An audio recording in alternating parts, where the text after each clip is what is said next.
All right, guys. Indie Attack. Welcome again, and this week we have Inheriting the Beast as our game. We're going to inherit some beasts. We're inheriting the beast, baby.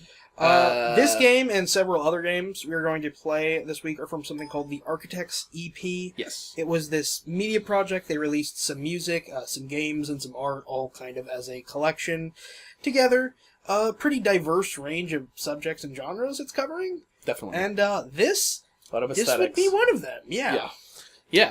So I'd say, the coffee table pitch for this is imagine if you had a game that started at the beginning of like Final Fantasy II and was inside the castle where you kind of roam around, you talk to people, and if that was the whole game, essentially. Yes. Yeah. But it's not just that. This is kind of set up, like, the story of this is that you're coming into this house that you've received as, like, an heirloom. Some Right. uncle died, and you're getting it, so kind of like your house is set up.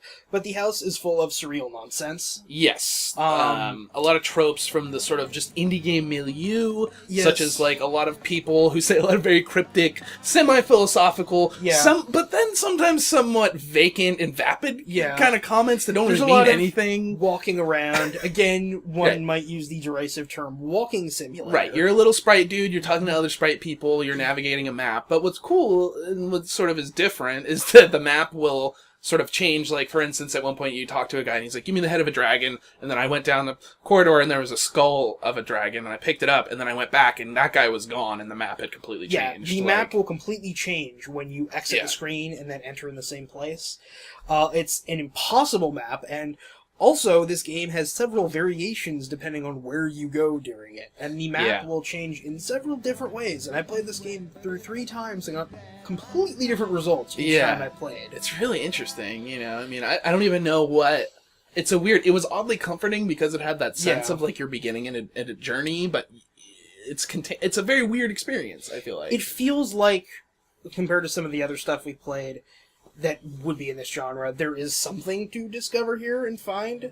Yeah, I felt like the atmosphere. I mean, it's cool. It's one of those things where when you go into a corner of the map and then double back and then the map is different. It feels stimulating. You feel like, oh, I'm discovering something. The world is changing because of my behavior, whether or not you're really doing anything significant. You're maneuvering around, and that is changing the game. It's like an interesting. Yeah. I don't know. It's interesting. It's intellectually interesting. Interesting. Yeah, not much of a It's game. Not necessarily a whole lot of a game, and I'm not really saying that to say this is bad or No, anything, no, but there it's is not. not necessarily much here. This is a game Yeah. that my initial recording for this game is like 3.5 minutes long, Yeah. and my other runs were similarly as long as that. So Yeah. this is a pretty quick one to knock out if you are interested in this sort of thing. It's Yeah. obviously not going to be for everybody. Yeah, if you're interested in just game theory and just kind of examine, like these kind of deconstructionist things, it definitely feels like commentary on just the genre and tropes in the game of just games, and like if you're into the old school look too, I mean, it's something interesting. But that, yeah. As an experience, Right. it is not a bad one, so No. I'd probably go with like a 3 out of 5 for this one.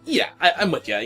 Some of the things people said were really funny, and I actually wrote some of the Yeah. quotes down and just to remember because they were hilarious. And I don't know, but at the end of the day, I'd say it's like a 3. It's not bad. It's just not. It's very humble affair. Buy a Wii U, everybody. Bye, Wii U.